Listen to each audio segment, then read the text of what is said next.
मित्रमंडळींनो नमस्कार. युवा मराठी चॅनलचे 1000 सबस्क्रायबर होण्यासाठी युवा मराठी चॅनलला सबस्क्राईब करा. तर आजच्या भागामध्ये घडतं असं, इकडे आता जी राणी आहे ती आता गोट्याला आणि रतनला बोलवून घेते आणि ते आता प्लॅन करत असतात की इंद्राला कसं सकाळी रंगवायचं.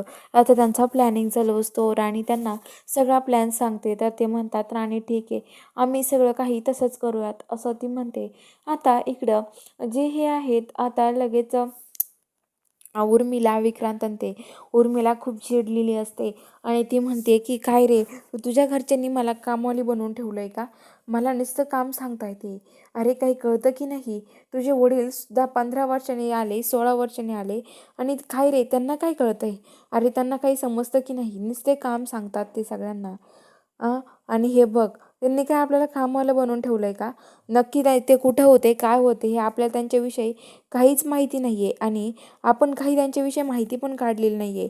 त्यामुळं मला तर नाही वाटत आहे हे सगळं कोण आहे ना हे आपल्याला माहीत नाही, तरी पण आपल्यावरती एवढं हक्क गाजवत आहेत, रुबाब दाखवत आहेत. नेमकं आहे तरी कोण आहे असं ती म्हणत असते. तर आता ते म्हणतात की अगं ते नवीन आलेत, आपल्याला आता या सगळ्याची सवय करून घ्यावं लागणार आहे. त्यामुळं आता तू ह्या सगळ्यांची सवय करून घे आणि हे बघ तू अजिबात हे करू नको. तर आता लगेच तू हे बघ थोडंसं करायचं काम, एवढं काय काळजी करते, मी आहे ना असं विक्रांत म्हणत असतो. तर तू काळजी करू नको असं त्याला सांगतो. तर आता ते म्हणतात की ठीक आहे.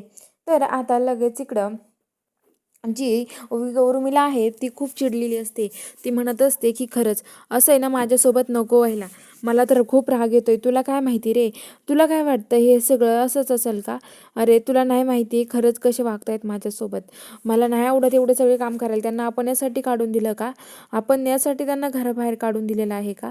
असं म्हणत असते. तर आता लगेच विक्रांत म्हणतो चिडू नको, थोडे दिवस बघू मग आपण नंतर बाकीचं बघून घेऊ असं म्हणत असतं. तर आता लगेच इकडं जी राणी ते आहेत आता सकाळी सकाळी ते म्हणत असतात की आपण हे बघा हे करू. तर आता लगेच जी ही आहेत आता लगेच ती म्हणते की राणी आता सकाळी सकाळी इंद्रालाच ते बाजीवरून सगळेजण पाणी फेकतात इंद्राच्या अंगावरती आणि त्याला ओलं करतात.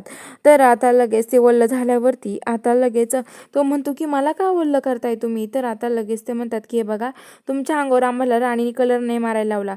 सगळ्यात आधी कलर मारायचा हक्क हा राणीचा आहे. त्यामुळं आम्ही तुम्हाला कलर नाही लावू शकत. त्यामुळं आम्ही नुसतं पाण्याने ओलं केलं आहे. सगळ्यात अगोदर राणीच तुम्हाला कलर लावेल असं म्हणत असतं. आता जी राणी आहे ती पण आता बाहेर येते आणि ती आता बाहेर आल्यावरती आता राणीची देवोबा असते. तर इंद्र आता राणीकडे जातो आणि म्हणतो तू मला पहिले कलर लावणार का? मीच तुला पहिले कलर लावणार असं राणीला म्हणतो आणि राणीजवळ जातो आणि आता तो राणीला कलर लावतो. तर आता राणीच्या गालाला कलर लावतो. तेवढ्या तिथे आता राणी म्हणते की आता इंद्र सर मी तुम्हाला कलर लावणार आणि इंद्राला राणी कलर लावते. असं एकमेकाला ते कलर लावतात. तेवढ्या तिथे मालती येते आणि म्हणते की इंद्रा. तर इंद्र आणि राणी बाजूला होतात. बाजूला झाल्यावरती आता लगेच इकडं जे आबा आहेत ते आबा तिथे येतात आणि आबा म्हणतात की हे बघा आबा म्हणतात की काय करताय मालती? हो लावू द्या ना कलर, तुम्हाला लावतो मी कलर.